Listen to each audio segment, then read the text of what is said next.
Hello everybody and welcome to Wise Warrior's Path 2. Thank you for joining me on my channel, and as well thank you if you've already subscribed and have viewed my other videos, have left your interactions. It is really important for me hearing your feedback and what you guys think about my videos, and as well as the ideas that you want to as well include, what you want to see. Just sharing. I want to see other people in not just the medieval community or the Renaissance community, but as well as the Christian community begin to look at these videos, begin to look at our history and appreciate our history, appreciate what we have been, and as well where we are today, what our ancestors have done to get us here. And a lot of people, when they look at medieval history, they look at the swords, they look at all the amazing history and the soldiers and the battles and stuff like that, how these men would have used these things. But what about the people who would have built these things, the people who would have dedicated their lives behind not just fighting and killing and conquering people, but using their faith in times when they were dire, times when people, let's just say they got a simple cut on their hand and they could die from it. It's not like today where we have all these antibiotics and all these things to clean and disinfect wounds, methods of surgery, and just the knowledge of medicine that we have today. Back then, people depended largely on faith. They didn't just depend on faith so that they can save their lives and stuff like that, but so that they can save their souls. People back then used to think about where they were going to be, in the afterlife. So a lot of their war, a lot of what they did in life was influenced by God, Jesus Christ, for us in the West. For the people in the East or in the Middle East, it would have been Islam. For the Far East, there would have been some Islam and some other things, Buddhism, whatever people had, whatever versions they had, as well as Native Americans. They had things that was connected through their warrior spirit, that was connected through religion, not through Christianity, but through their pagan, through their different ways of worshiping God or gods. Just like we've all been through pagan history. But if you look at Christianity, it came from the Middle East, as well as the connection that it has to modern day Israel, which is a different story, a different topic that I can get into. But I'm just going to say that we shouldn't be fighting crusades for Israel. We shouldn't be doing what we're doing today for Israel. And if you actually begin to look at it, we're not actually doing that stuff for Israel. Israel is doing it for itself. We got a lot of people that are using our taxes, our name, our soldiers, our investments, our resources in order to reclaim the Middle East for something that doesn't even have anything to do with us. Because Judaism doesn't like us, Islam doesn't like us, but here we are trying to cater to all these people. We're trying to fix our laws to cater to them while everybody is bashing our Christianity. But what a lot of people don't understand nowadays, also when they're talking about Dungeons and Dragons and they're making all these video game reviews and this role-playing stuff, this LARP and all that stuff, like which sword is going to be good for fantasy use, and the dark magic and the dark queens and the princesses. But we don't talk about in reality how good our world was under Christianity, or at least how good we try to make it. We tried to make something that was good. We made good castles, good structures, good ways of trade, also ways of warfare, in order for us to spread our Christianity, and as well to improve as Christians, and as well to just survive, to just live, to just be human beings as well. Because ultimately, God or not, we are here on this earth, and we are going to live, be born, and we're going to die. We're going to die regardless. But for people back then, as it should be today, people got to worry about where they're going to go afterwards. What in reality is the mission of life?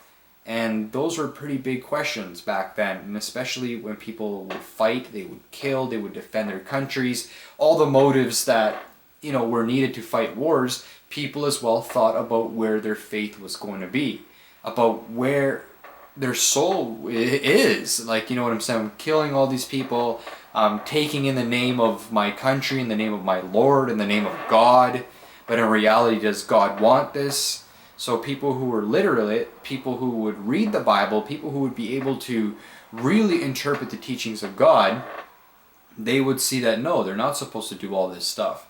But yet you have the Pope, you have your king, you have leaders of your community telling you that you should go out there and fight and kill and bring back as many heads and as much booty as you can for the empire or a nation or a tribe or whatever it is. Whether it's Jesus Christ, Islam, paganism, other types of religion, we have done it all. And it's not just in the name of God, but in the name of survival. So what do we do with all this history? What do we do with all this stuff that we are supposed to explain, we're supposed to talk about? Because today we talk about what we want to talk about, what's cool, or because we have a lack of knowledge, we kind of just latch onto someone else's kind of like, you know, commentary or information or point of view, or we read from a book and we try to kind of stick by that book.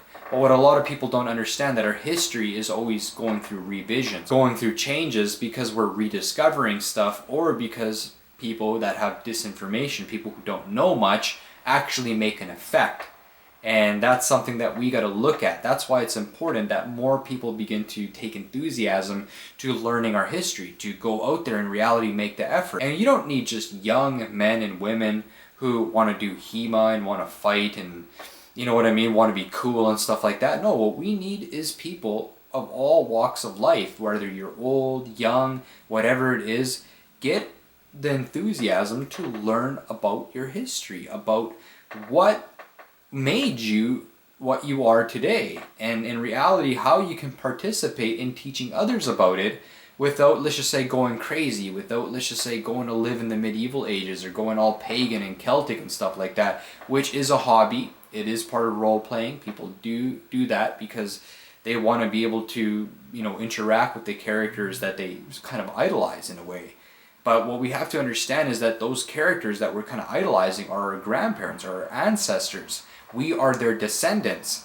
And today we are supposed to moderate. We are supposed to make our own versions. You know what I'm saying? But as we learn history, it's good to kind of role play. It's kind of good to kind of, you know, relive the footsteps of your ancestors. That's why I have all these swords. Not just so that I can relive the footsteps of my ancestors, but because what my ancestors did was pretty interesting. Like for me, I got the Spanish and German history for my family, so I would have had the arming sword, the long swords, the Italian type swords, the javelins, the spears, the roperas, rapiers, side swords, all sorts of stuff, as well as the shields. This one in particular is a buckler. This one has been remade, you know, for modern times, of course, and you know, this is probably stuff and the methods that they wouldn't have made it in back then, but it's pretty similar. Strong shield in a way, kind of 18 gauges, not good for real swords, that's for sure. But people do dedicate, you know, their time in order to learn these things, in order to share these things, and as well in order to recreate these things. And I give a lot of respect to those people. But you got to remember that you have to be kind of sane. Don't allow yourself to be pushed into trends, because let's just say you try to live like the ancestors did, but you begin to pick up a certain style, a certain trend. You begin to look at paganism as what people look at it as today. It's kind of Satanism. People are trying to incorporate other things into that paganism, which in reality defeats the actual knowledge. So you got to be careful with those cultures that you kind of get into with the whole role playing. You can sort of kind of get into the culture so much where you can begin to learn things the wrong way, begin to do things that they didn't do back then. It's just things that you're learning off a video game, and then what does that do? It promotes video games, it promotes the movie life, it promotes the Hollywood, which is the hub of misinformation for those ages. Now, of course, I'm not one to talk and, you know, be like the perfect example. I make mistakes all the time. A lot of what I say is commentary, and I try to tell people that. I try to tell people, hey, listen, I do make mistakes in my information.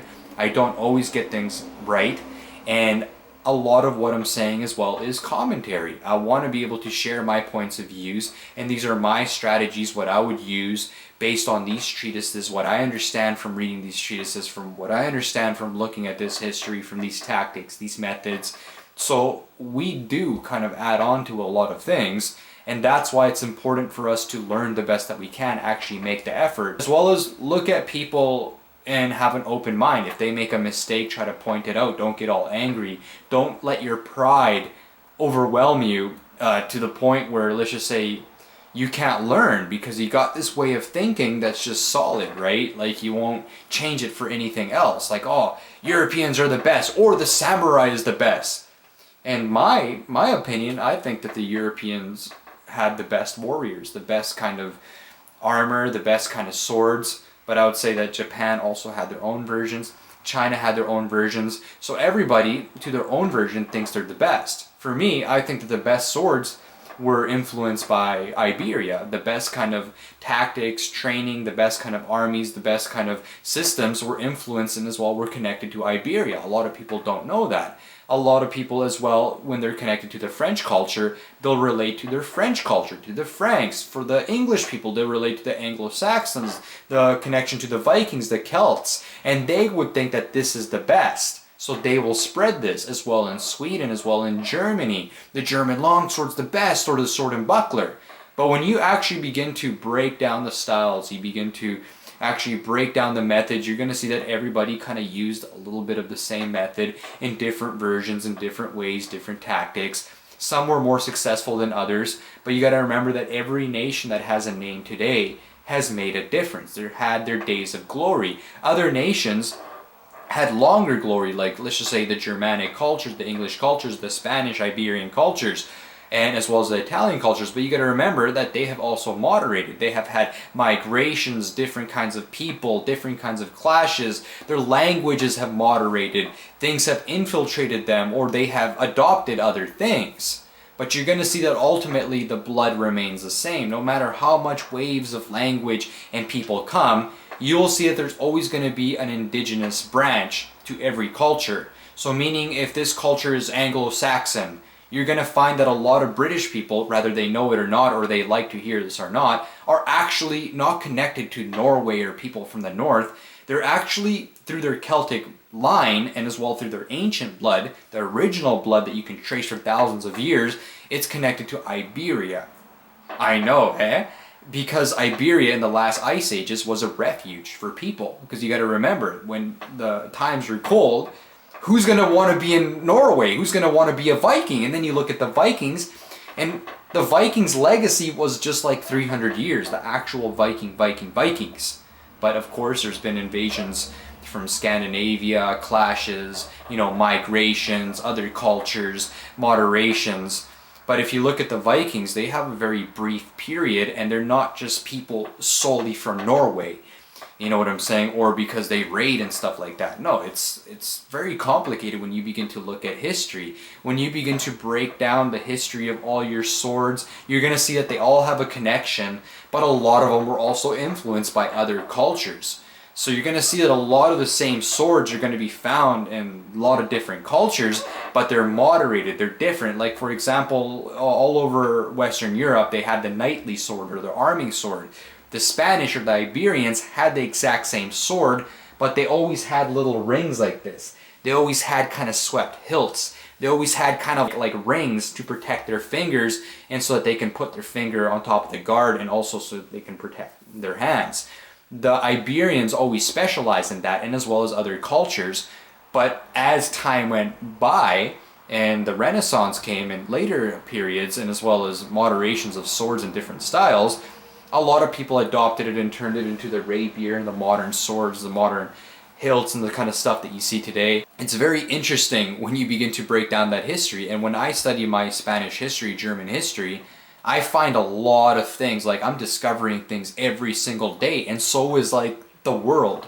When they look at Spanish, Italian, but mainly like Spanish Iberian history, it's been very veiled by, let's just say, propaganda, or by different versions, or we just haven't looked into it. But when you begin to look at Iberian or pre-Spanish history, it's intense. It's full of a lot of our heritage, a lot of our history, a lot of the Celtic history, a lot of history that we in reality got to begin to look at if we want to appreciate why Western Europe became what it is, as well as through the Roman Empire, through ideas, through military tactics, weapon buildings, ways of tempering, let's just say, your tools, and let's just say going from bronze to iron and stuff like that. You know what I'm saying? Just moderating over the centuries. And as well, when I begin to look at the Germanic cultures, and as well as the recent, more identities of Germany, or what you see, the Reichs and stuff like that, I'm starting to see a huge history that is very diverse. It's not just a single German history. It's almost like a motherland. It's like a branch that has branched off into different sectors of Europe, as well as the Franks, the English, as well as had their own legacy around the world. The Spaniards, big time, as well as the Italians, which were the Romans. And if you look at Italian language, you look at even a lot of modern languages today, a lot of modern culture, we think that, oh, that's ancient. No, there's a lot of moderations have been picked up. That's what I mean about, like, don't get solidly caught into one culture, into one mindset. And it's very important to look at our Christian connection from when we started leaving our pagan roots and we started becoming more civilizations, more nations, more recognizable political systems where we say, oh, those are the people that are from those regions. These are the languages that they speak. These are the people that identify by that. Because when you look at Germanic, Celtic, sure, a lot of it may have came from the German areas, and as well as the Iberian and Gaul areas, and as well as parts that would have came from Eastern Europe, and as well as the North and Scandinavia, and as well as other parts of Southern Europe. It's so diverse. You're going to begin to see that it's huge, it's big, but everybody has a connection through language. And it's been Christianity through the Roman Empire and through things like Rome, but you can't just give credit to Rome and Christianity. When we were pagan even, we had sophisticated structures of politics, of running tribes, of running armies, of connecting with each other, trading, ways of agriculture that have been lost. Why? Because people weren't etching their stuff really in stone. They were making it out of wood. They were making roads that have been paved over now by nature, or where the Romans just straight up just paved it with their roads.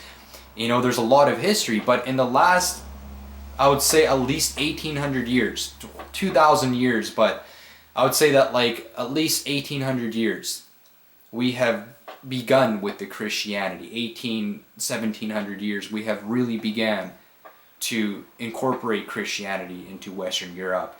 And from there, that's what we identify with. We can identify with the ancients in this, but we can't skip really who we are, what made us who we are. Like, let's just say a lot of people don't like Christianity. They don't like getting into this stuff. They want to do it like they do it in the movies. Like they want to do it their own way.